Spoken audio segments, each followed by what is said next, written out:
Superhero comics have been around ever since the early 1930s, going back to the days of Superman and Captain America in the World War II era of comics. Then, of course, we had Batman in the 1940s with Detective Comics. Eventually, it came down to two brands. On one side, you had Marvel, with characters like Captain America, the Hulk, and Iron Man. And on the other, there was DC, who had Batman, Superman, and of course, The Flash. As popularity rose for these types of comic books, so did both brands, turning them both into pop culture giants that are still appreciated today. Hell, they've spawned films, TV shows, video games, and even conventions. I would know, I go every year. Anyway, eventually, in the mid-90s, 1996 to be exact, the rival companies collided into a 12-issue comic that came to be known as the Amalgam Comics. The plot of the comic was basically that there were these two beings who each represented a universe. I don't know, there was a red and a blue one. After eons of slumber, the two beings, who were also brothers, became aware of one another, and they didn't take kindly to each other's existence.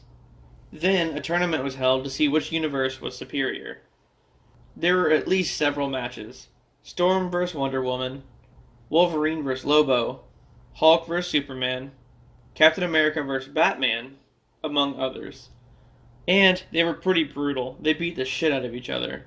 And then there's Axel Asher, just a regular guy who's put at the nexus of both universes. So I guess he's like self-aware of both. After the fighting subsided, both the Marvel and DC universes stood at a stalemate, which meant total destruction of them both. One had to win. It had to. To resolve this, the Living Tribunal and the Spectre merged the universes together, which only Axel and Dr. Strange Fate knew about. Dr. Strange Fate, of course, is the amalgamation of Dr. Strange and Dr. Fate, with a little Professor X thrown in as well. Anyway, as these universes combined, the heroes did as well, into brand new characters.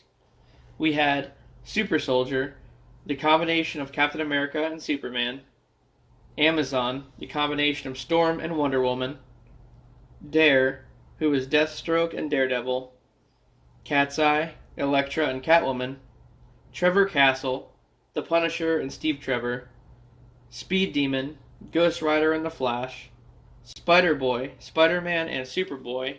That one's a little generic, really.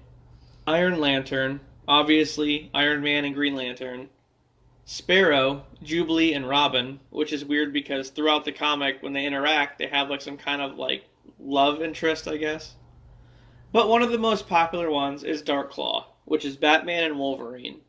And of course, his arch nemesis, Hyena, which is the Joker and Sabretooth. I'm sure there's other merged villains, but that one's the most memorable. Anyway, so Axel eventually becomes a character named Access and gains the power to separate the two universes.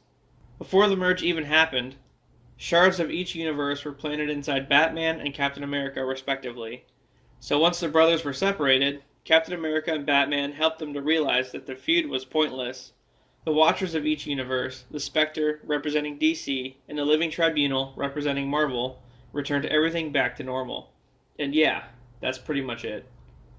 I mean, it goes a little bit more in depth. Obviously, there's at least 12 comics. No, actually, there's two sets of 12, so there's 24 comics. But yeah, that's the gist of it. Well, I hope you guys enjoyed this video. It's a really cool comic book, and you can find a complete graphic novel of this online. I think Amazon had it for like $100 or something. Yeah, that's what I said. Anyway, guys, thanks for watching, and of course I'll see you on the next one.